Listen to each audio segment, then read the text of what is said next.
ಪ್ರೀತಿಯ ಸಹೋದರ ಸಹೋದರಿಯರೇ, ನಿಮಗೆಲ್ಲರಿಗೂ ಕ್ರಿಸ್ತ ಜಯಂತಿಯ ಶುಭಾಶಯಗಳು. ಕ್ರಿಸ್ತ ಜಯಂತಿಯ ಒಂದು ಹಬ್ಬ ಕೇವಲ ಒಂದು ದಿನದ ಆಚರಣೆಯಲ್ಲ, ಬದಲಾಗಿ ಅದು ಪ್ರತಿದಿನ ನಡೆಯುವ ದೈವಿ ಆಗಮನವಾಗಿದೆ.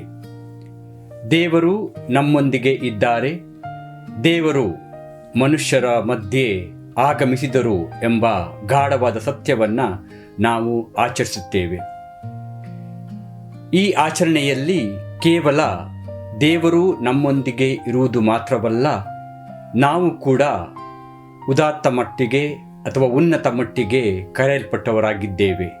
ಹೀಗಾಗಿ ಆದಿಮ ಧರ್ಮಗುರುಗಳು, ದೈವಶಾಸ್ತ್ರಜ್ಞರು ಕ್ರಿಸ್ಮಸ್ ಬಗ್ಗೆ ಹೀಗೆ ಹೇಳುತ್ತಾರೆ: ದೇವರು ಮನುಷ್ಯರಾದರೂ ಈ ಮೂಲಕ ಮನುಷ್ಯರು ದೈವಿತನ ಪಡೆಯಲಿಕ್ಕೆ.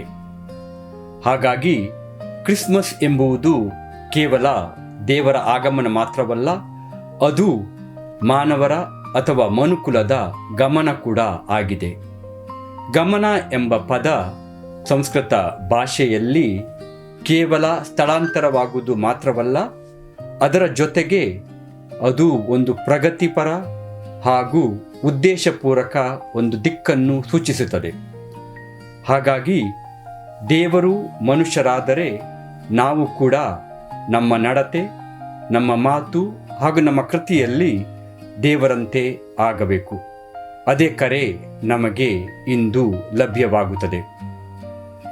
ಹಾಗಾಗಿ ನಾವು ಶುಭ ಸಂದೇಶದಲ್ಲಿ ನೋಡ್ತೇವೆ ಈ ಚಲನೆಯನ್ನು, ಈ ಗಮನವನ್ನು ನಾವು ನೋಡ್ತೇವೆ. ದೇವದೂತರು, ಕುರಿಗಾಹಿಗಳು, ಜೋಸೆಫ, ಮರಿಯಳು ಎಲ್ಲರೂ ದೇವರೆಡೆಗೆ, ಜನರೆಡೆಗೆ ಸಾಗುತ್ತಾರೆ. ಈ ಜನರೆಡೆಗೆ ಸಾಗಬೇಕಾದರೆ ಅಥವಾ ಗಮನವಾಗಬೇಕಾದರೆ ನಾವು ನಕ್ಷತ್ರವನ್ನು ನೋಡಬೇಕಾಗಿದೆ. ನಕ್ಷತ್ರವನ್ನು ನೋಡಿ ಅದನ್ನು ಹಿಂಬಾಲಿಸಿ ಕೊನೆಗೆ ನಾವು ನಕ್ಷತ್ರದಂತೆ ಆಗಬೇಕು.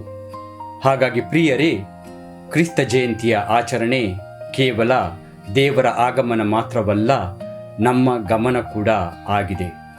ಅಂದರೆ ನಾವು ಕೇವಲ ದೇವರ ಆಗಮನವನ್ನು ಸ್ವೀಕರಿಸಿದವರು ಮಾತ್ರವಲ್ಲ, ಆ ದೇವರ ಆಗಮನದಲ್ಲಿ ನಾವು ಭಾಗಿದಾರರು ಆಗಿದ್ದೇವೆ. ಹಾಗಾಗಿ ಈ ಒಂದು ಕ್ರಿಸ್ಮಸ್ ಆಚರಣೆ, ಈ ಒಂದು ಭಾಗವಹಿಸುವಿಕೆಯಲ್ಲಿ ನಮಗೆ ಪ್ರೇರಣೆ ನೀಡಲೆಂದು ನಾವು ಆಶಿಸುತ್ತೇವೆ.